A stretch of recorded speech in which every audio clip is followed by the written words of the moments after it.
Salut à tous, c'est Nicolas, on se retrouve pour une analyse des programmes lycée de 2000, 2001 et 2002.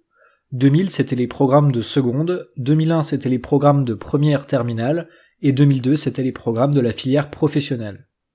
On peut commencer par noter la finalité de ces programmes qui est de former par la pratique des activités physiques, sportives et artistiques un citoyen cultivé, lucide, autonome. Et on peut remarquer que c'est une finalité très ancrée dans la finalité de l'école au sens large. À part la pratique des APSA, il n'y a pas de référence purement disciplinaire. Il n'y a notamment pas de mention d'un citoyen physiquement éduqué.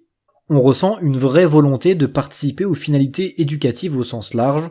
On explique que comme les autres disciplines, l'éducation physique et sportive participe aux missions définies pour le lycée, favoriser l'accès au patrimoine culturel et le développement des capacités de jugement, viser l'acquisition de savoirs fondamentaux sans lesquels les lycéens ne pourraient pas devenir des citoyens responsables et ouverts, susceptibles de s'intégrer dans une société démocratique.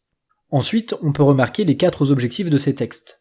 L'accès au patrimoine culturel, le développement des ressources, l'acquisition des compétences et connaissances nécessaires à l'entretien de la vie physique, et l'engagement dans une voie de spécialisation. Et on peut aussi remarquer la disparition des 8 groupes d'activités présents dans les programmes collège de 1996. À présent, on parle uniquement d'ensemble commun et d'ensemble libre. L'ensemble commun représente les activités les plus connues et les plus pratiquées, et l'ensemble libre ou complémentaire correspond plutôt aux APSA plus locales et moins fréquentes. Mais attention, ce qui était considéré comme des APSA locales et peu fréquentes au début des années 2000 ne l'est plus forcément aujourd'hui. Par exemple, dans l'ensemble libre, on avait la musculation et les arts du cirque, alors qu'ils sont aujourd'hui très largement enseignés. Avec l'absence des 8 groupes d'activités et l'absence de l'exigence de l'expérience vécue dans ces 8 groupements, on peut dire que les programmes lycées incitent beaucoup moins les pratiques réelles à la diversification que ne le faisaient les programmes collège de 1996. En termes d'acquisition visée, ces programmes visent avant tout l'acquisition de connaissances. Celles-ci sont de 4 types.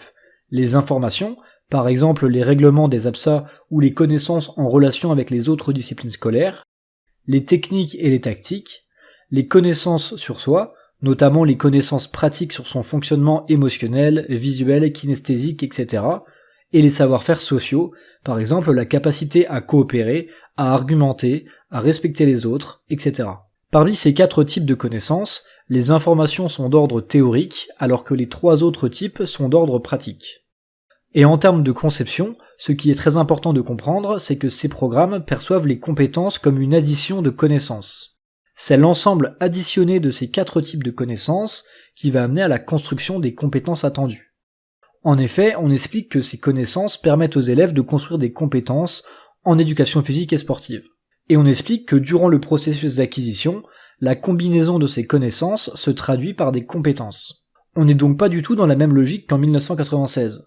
Comme le disent Carole Sève et Nicolas Terret dans l'EPS du Dedans 2016, dans les programmes de 1996, on était plus dans une logique dans laquelle les compétences se formaient par l'addition entre habiletés motrices, qui correspondaient grosso modo aux compétences spécifiques et aux compétences propres de 1996, et habiletés métacognitives, qui correspondaient grosso modo aux compétences générales de 1996.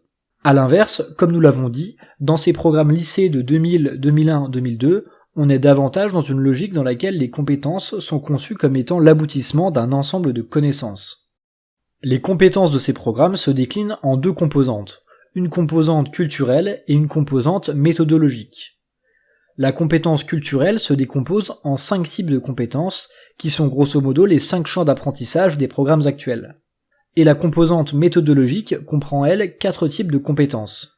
La lucidité de l'engagement, avec notamment l'autonomie dans la préparation à l'effort, la conception de projets d'acquisition ou d'entraînement, l'appréciation des effets sur l'activité physique, et la confrontation aux règles de vie collective.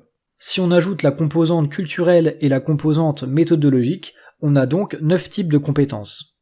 Et ces 9 types de compétences se traduisent ensemble en une compétence attendue dans chacune des APSA. Et chaque compétence attendue doit permettre le travail sur une compétence culturelle en priorité, par exemple réaliser une performance mesurée à une échéance donnée en athlétisme, ainsi que sur les 4 compétences méthodologiques. Ainsi, 3 niveaux de la compétence attendue sont définis, 1 pour la seconde et 2 pour le cycle terminal.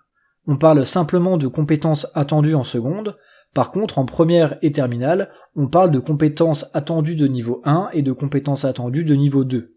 Les programmes de 2002 pour la filière professionnelle me semblent plus cohérents, car ils ont repris les niveaux de compétences attendus des programmes de la filière générale, mais en leur donnant logiquement 3 niveaux de compétences: compétences attendues de niveau 1, compétences attendues de niveau 2 et compétences attendues de niveau 3. En termes de contenu, ces programmes sont très denses. Pour chaque niveau de compétences attendues, on propose une fiche ressource complète, déclinée avec les 4 types de connaissances: information, technique et tactique, connaissance de soi et savoir-faire sociaux. On propose aussi une situation de référence autour de laquelle doit graviter le cycle de l'enseignant. En termes de pédagogie, pour moi il est très clair que ces programmes sont moins centrés sur les élèves et bien plus centrés sur les savoirs que les programmes de 1996. Ces programmes sont moins centrés sur les élèves car on ne parle plus de conduite initiale des élèves, ni d'éléments de progressivité, ni d'indicateurs de fin d'étape. Par contre, ces programmes sont très centrés sur les savoirs et ça se voit avec les fiches ressources qui détaillent avec une grande précision les connaissances à assimiler pour chaque niveau et pour chaque APSA. Sans caricaturer, on pourrait presque dire qu'entre les programmes collège de 1996 et les programmes lycée de 2000, on a rebasculé d'une pédagogie centrée sur l'élève à une pédagogie centrée sur le savoir. Comme pour les programmes de 1996, la citoyenneté est un concept omniprésent dans les programmes lycée de 2000, 2001, 2002. Le concept revient également 8 fois. On parle notamment de citoyenneté en actes. Et je peux rappeler ici que la finalité de ces programmes fait la part belle à la citoyenneté en oubliant presque les savoirs disciplinaires. En effet, l'EPS a pour finalité de former, par la pratique des APSA, un citoyen cultivé, lucide, autonome. Enfin, comme lors des programmes 3e de 1998, l'ouverture à la transdisciplinarité et au travail avec les autres disciplines scolaires est également très importante. Par exemple, dans le programme seconde de 2000, on explique que dans le cadre du projet pédagogique, les enseignants chercheront à établir de manière explicite des relations avec d'autres disciplines sur des thèmes interdisciplinaires, comme la santé, la sécurité, la dimension sociale de l'éducation, la dimension esthétique du mouvement, etc. Cette vidéo arrive à son terme, j'espère qu'elle vous a plu et je vous dis à bientôt pour une prochaine vidéo.